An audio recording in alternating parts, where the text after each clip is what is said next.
Bonjour à tous, bienvenue dans une nouvelle vidéo coloriage et avis de films, séries ou autres. Alors aujourd'hui justement je ne vais faire qu'un avis de série puisque je vais vous donner mon avis sur tous les épisodes d'une série. En fait, soyons honnêtes, j'ai déjà posté ces avis épisode par épisode dans des vidéos de coloriage et avis, sauf qu'ils étaient espacés de plusieurs mois. Et aujourd'hui, je vous fais une compilation de ces avis sur une saison. Donc, en l'occurrence, aujourd'hui, nous allons parler de la saison 1 de Narcos dans une seule vidéo. Vous aurez également à la fin de la vidéo un bonus d'avis sur cette série que je n'ai pas encore posté du tout. Donc il y a quand même une partie exclusive aujourd'hui. J'ai déjà fait ce genre de vidéo compilation sur différentes séries que j'ai regardées. Donc n'hésitez pas à aller voir en barre d'infos, commentaires épinglés et dans le i en haut de l'écran pour retrouver tout ça. Alors, on continue dans le Laura regarde les séries que tout le monde a vues 1000 ans après tout le monde. J'ai commencé Narcos, que je n'avais jamais vu, parce que je vous avoue que même si mon chéri m'avait dit que c'était super, lui il a tout regardé il y a quelques années. Je sais pas, le sujet m'intéressait pas plus que ça. Mais bon, comme là je l'ai trouvé à la médiathèque, je me suis dit allez, tu sais quoi, j'essaye. Donc quel est le principe de cette série? C'est de retracer le narcotrafic autour de Pablo Escobar depuis les années 80 jusqu'à la fin. Et en fait la série n'est pas du tout tournée de la façon dont je m'attendais. C'est-à-dire qu'en fait il y a une voix off qui raconte des choses et qui permet d'aider à comprendre. Et c'est vrai que ça rend ça beaucoup plus digeste, je trouve. Vu que comme ça au moins on sait qui est qui fait quoi, pourquoi, etc. Et surtout ça évite que ce soit ennuyeux. Parce que les événements vont relativement vite. Là il se passe en fait des mois voire même des années. Et tout ça en un épisode. Les acteurs me semblent tous plutôt bons. Donc pour l'instant je suis assez convaincue. Alors je sais pas si ce style de façon de filmer va perdurer ou pas. Mais rien que là, pour comprendre le début, c'était quand même intéressant d'avoir fait ce choix-là. Donc écoutez, un premier épisode qui m'a fait plutôt une bonne impression. J'ai regardé le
Escobar veut se lancer en politique.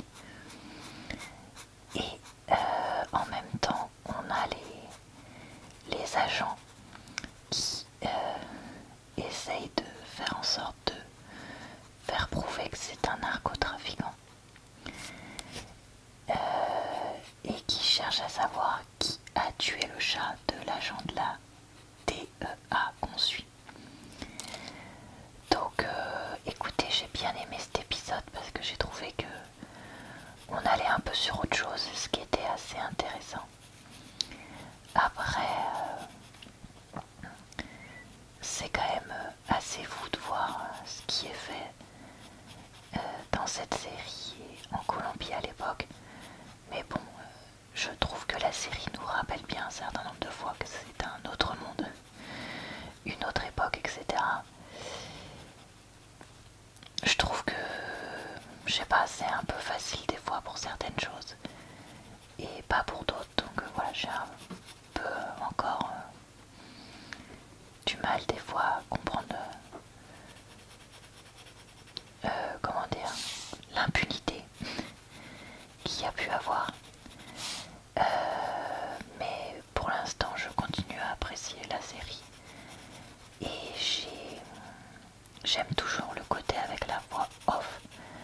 Après, c'est aussi parce que ça me passionne pas à fond cette histoire que enfin, je me lance un peu moins que dans d'autres séries. J'ai regardé le 4e épisode de Narcos où donc Pablo Escobar est toujours aussi contrarié de ce qui s'est passé donc dans l'épisode juste avant, lorsqu'il a fait campagne pour être gouverneur ou je sais plus quoi. Et il va prendre des mesures, si je puis dire, contre les preuves qui ont été récoltées contre lui. Pour l'instant, toujours rien à dire de plus que ce que j'ai dit les épisodes d'avant. J'aime bien les acteurs, j'aime bien l'histoire, j'aime bien comment c'est filmé. Voilà. Je trouve presque que le personnage du policier natif d'origine, je ne sais pas comment vous voulez dire ça, est sous-exploité. Et d'ailleurs, je me suis demandé si l'acteur était né aux États-Unis ou pas. Mais voilà. J'ai regardé le 5e épisode de la saison 1 de Narcos.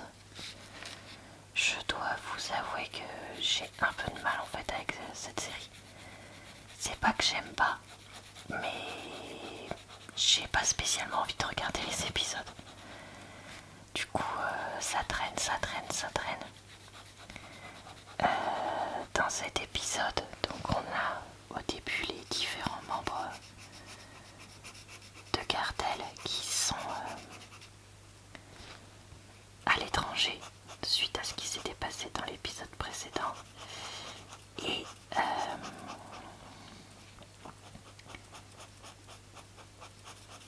on a donc un peu, comment dire, un épisode centré sur la politique, avec d'un côté les personnes corrompues et d'autres celles qui ne le sont pas. Et donc on voit tout l'épisode des individus hésiter entre différentes choses, différentes lignes d'action, etc. C'était pas trop mal parce que ça avance, mais en même temps il s'est pas non plus passé des tas de choses. Donc à voir comment ça va tourner. Par contre, je trouve toujours les acteurs vraiment bons. Surtout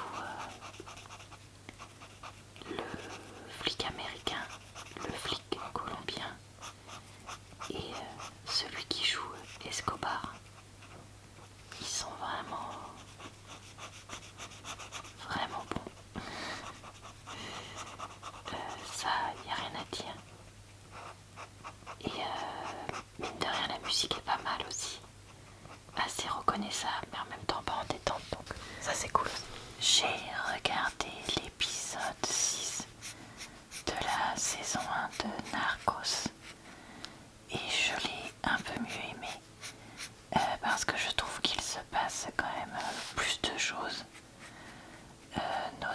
sur les habitants qui commencent à plus croire les renseignements et tout ça. Donc ça c'était pas mal. Et j'ai trouvé qu'on voit très bien aussi comment la population était complètement manipulée par les narcotrafiquants. Donc ça pareil, c'était pas mal du tout. Et ça m'a donné envie de voir la suite, parce que je me demande bien ce qui peut se passer dans les prochains épisodes. Et notamment j'ai l'impression que Pablo va se mettre à devenir complètement parano, qu'on est à ça qu'il pète un plomb, mais qu'on n'y est pas encore. Donc voilà, je me demande quand est-ce que ça va se passer, et surtout quand est-ce qu'il va commencer à arriver des choses graves à Murphy, parce que ça va finir par arriver, c'est pareil. J'ai regardé l'épisode 7 de la saison 1 de Narcos, qui fait donc suite directe aux attentats de l'épisode d'avant. Je réfléchissais à ce que je révèle. Et on a donc une réflexion sur faut-il négocier avec les narcotrafiquants, tout ça, avec Pablo Escobar qui fait donc une, comment dire, ascension de la violence pour réussir à obtenir ce qu'il veut. Cet épisode était intéressant, même si assez dur. C'est vrai que j'ai pas trop parlé de la dureté de cette série pour l'instant, mais vous vous doutez bien que, comme on parle de quelqu'un qui n'a aucun scrupule, c'est pas toujours très simple de voir tout ça. J'ai regardé l'épisode 8 de la saison 1 de Narcos, et donc on a dans cet épisode un personnage important qui meurt. Donc c'était intéressant de voir les conséquences, etc. Et on a Pablo qui accepte, enfin qui, comment dire, continue à négocier avec le gouvernement, et etc. Et donc ça, c'était pareil, assez intéressant, et je me demande bien de ce qui va se passer derrière. Comment est-ce que la série va continuer, qu'est-ce qui va décider, etc. Donc voilà, écoutez, c'était pas si mal.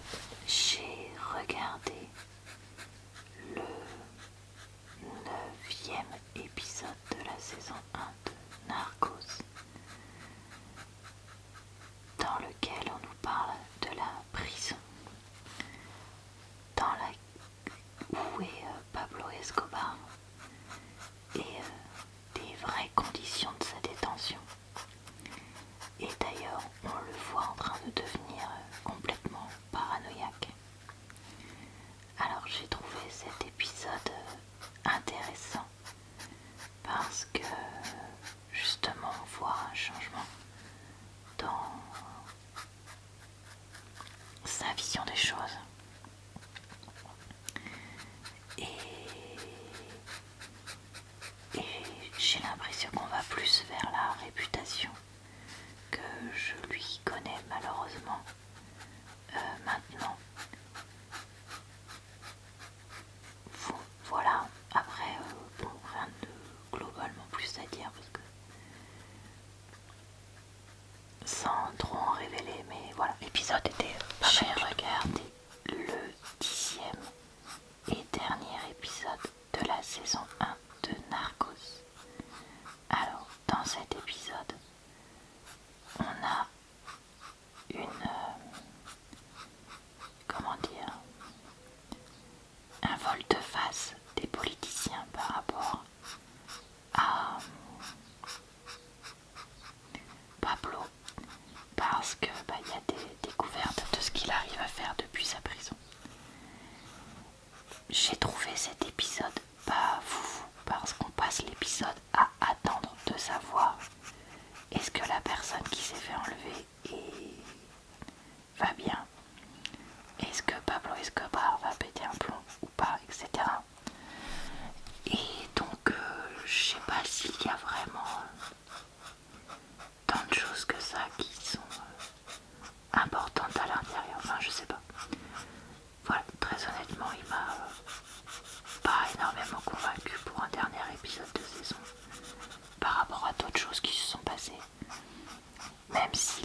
j'aime bien ce côté voix off de l'agent américain tout au long de la série. Après, comme c'est en partie basé sur des faits réels, je pense qu'il y a un carcan, entre guillemets, imposé à la série. Mais le truc c'est que je trouve des fois que c'est extrêmement lent et d'autres fois vraiment presque trop rapide. Et j'ai donc, je sais pas, enfin il y a des épisodes que j'aime bien, d'autres qui me saoulent. Et même des fois au sein d'un épisode, je peux être mitigée. Comme je disais, je pense quand même tenter la saison 2. Mais voilà, c'est pas une série pour l'instant où j'ai méga accroché, même si je trouve quand même ça intéressant d'avoir fait ça. Et que c'est quand même globalement bien fait. Et voilà, c'est tout pour cette vidéo. J'espère qu'elle a pu vous plaire et que c'était bien d'avoir tout au même endroit pour cette saison. Je vous retrouve très vite sur ma chaîne pour d'autres vidéos de ce type, que ce soit des compilations d'avis comme là, ou mes vidéos mensuelles, on va dire, de coloriage et avis de séries, films, etc. Je vous retrouve également tous les jours ou presque pour plein de types de vidéos différentes, mais aussi sur ma chaîne secondaire et mon compte TikTok très régulièrement. Je vous souhaite donc une bonne soirée, une bonne nuit ou une bonne journée et je vous dis à très bientôt dans une prochaine